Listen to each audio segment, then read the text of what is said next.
Hola, buenas! In this video, I'm going to share the things that surprised me while I was learning Spanish.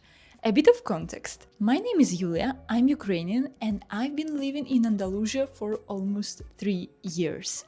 Here, I share videos about learning languages, living in Spain as someone from Eastern Europe, and traveling to other countries.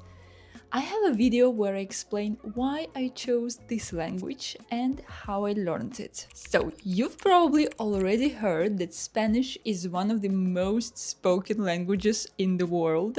There are over 400 million Spanish speakers, but the most interesting part of it all is that Spanish is the second most studied language in the world.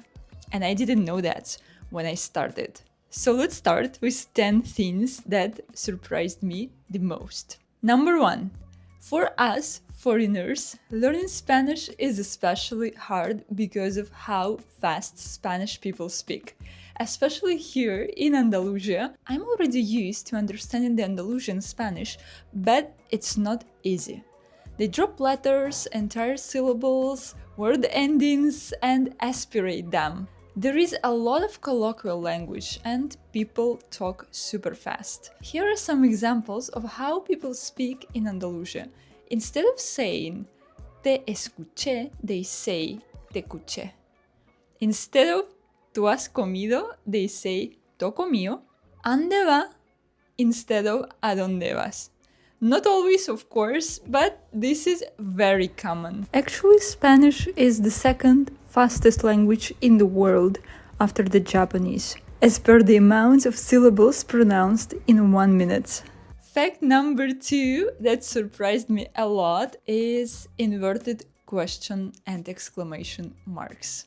Like, I was thinking, why do you even need them? But it's actually super helpful. In Spanish, you don't need to wait till the end of the sentence to find out if it's a question or an exclamation. You know it right from the beginning, since there is no difference in grammar between a question and a statement. Like, for example, vives en Andalucía is a fact. Vives en Andalucía is a question. The only difference is the intonation. Fact number 3. Spanish helps you and me understand other languages. For example, as a Ukrainian, I understand other Slavic languages quite well. At least there are some similarities. And now, because I can speak Spanish, I can also understand some things from Italian, French, Portuguese, Romanian. And Latin. By the way, I did have 1 year of Latin torture at university. This is what you get if you're studying linguistics. I often see things written in Portuguese, and written Portuguese actually doesn't seem difficult to me at all. Spoken Portuguese, though, a completely different story. Spanish even helps me learn Italian. Let's test it. I've got 2 books here. El Principito and El Piccolo Príncipe. Cuando yo tenía 6 años, vi una vez una lámina magnífica en un libro sobre el bosque virgen que se llamaba Historias vividas. Representaba una serpiente boa que se tragaba a una fiera. He aquí la copia del dibujo. And now let's try the Italian one. Un tempo lontano, quando avevo 6 anni, il libro sulle foreste primordiali intitolato Storie vissute della natura, vide un magnifico disegno. Rappresentava un serpente boa nell'atto di inghiottire un animale. Eccovi la copia del disegno. I'm sorry for any mistakes with Italian, it's not that good, and I am pretty much a beginner. Number 4 is the variety of the language. In my language, we don't have different versions of dubbed movies, but Ukraine isn't very big comparing to the entire Spanish-speaking world. So, the Spanish spoken in Spain is called Castellano, and there are quite many differences between Castellano and Latin American Spanish. For example, pronunciation of certain sounds, differences in grammar, formal versus informal forms, the existence of the sound th. It doesn't exist in Latin America, but it is used in Spain. Each country has its own vocabulary too. For example, the word popcorn. In Argentina, they say pochoclo. In Chile, cabritas. In Colombia, crispetas. In Bolivia, pipocas. Paraguay, pororó. Cuba, rositas de maíz. Ecuador, canguil. En España se dice palomitas. There are different dubbing versions, versión castellana y versión latinoamericana. And yes, they sound very different. Some words I learned, for example, from my friends. In Spain, they say coche. In Colombia, they say carro. In Argentina, auto. In Spain, they usually use the word retraso, delay, and the verb retrasarse a lot. But once I heard from my Argentinian friend the word la demora y demorarse, and then I thought, is anybody dying? How is that related? Because for me it sounds very similar to the word morir y la muerte. Number 5. Spanish has a lot of formal and informal forms for you. In English, there is only one form, so you don't even need to think about it. It's just you. In my language, we also have different forms to say you, but they're not as sophisticated as in Spanish. For example, here they have informal singular, informal plural, formal singular, and formal plural. And each one has different verb conjugations. That's just crazy, but occasionally you just get used to that. Number 6 is the number of verb tenses. In my language, we have only 3 verb tenses: present, past, and the future. We don't need a nearest past and a distant past and then another past for the actions that happened before the normal past. But not in Spanish. Then you also get the subjunctive mood.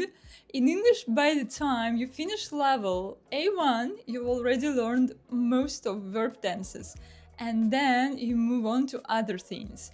But in Spanish, it's not like that. There are 2 tenses just in your level A1, because they're very complicated and there are lots of exceptions. Conjugating and remembering all of that is a lot. Number 7 is the imperative mood. It's just crazy. It is so complicated. In English, you just say do it or don't do it. But in Spanish, it's like learning 2 tenses.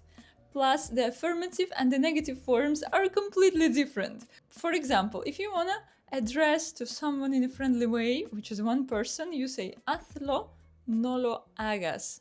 If it's formal and you're talking to one single person, it is hágalo, no lo haga. There is the imperative form for we, which is let's do it, so it's hagámoslo, no lo hagamos. Vosotros, which is plural form, informal plural form, hacedlo, no lo hagáis. And the formal plural form, háganlo, no lo hagan. That is so complicated. Number 8 is that Spanish uses so many diminutives, like in my language, and they sound super cute and affectionate. They're used everywhere. For example, instead of saying la tarjeta, a card, people usually say la tarjetilla. Me recargas la tarjetilla. This is so cute. Number 9. Spanish has a unique and super weird letter, which is ñ. Originally, it was written as double N, but over time it was simplified to this one. The most curious thing for me is that this is the only letter that doesn't come from Latin, and it was created later. And amazing, just incredible fact number 10 for you. I hope you're not demotivated to learn Spanish, because the rules of pronunciation are so simple. You can learn all of them in half an hour and just start reading like that without any mistakes. You can see a word, you already know where the stress is, unlike English. In my language, that doesn't exist either. We just memorize how every single word sounds and how to read it, how to pronounce it. And in English, there is no logics either. But in Spanish, it is very easy. So that's it. Those are my 10 things, surprising facts about the Spanish language. Let me know in the comments which one surprised you the most. And somewhere here, I'm leaving you another video of mine where I explain how I learned to speak Spanish. Don't forget to click like and subscribe to my channel. It's free and it helps me a lot. See you in the next videos.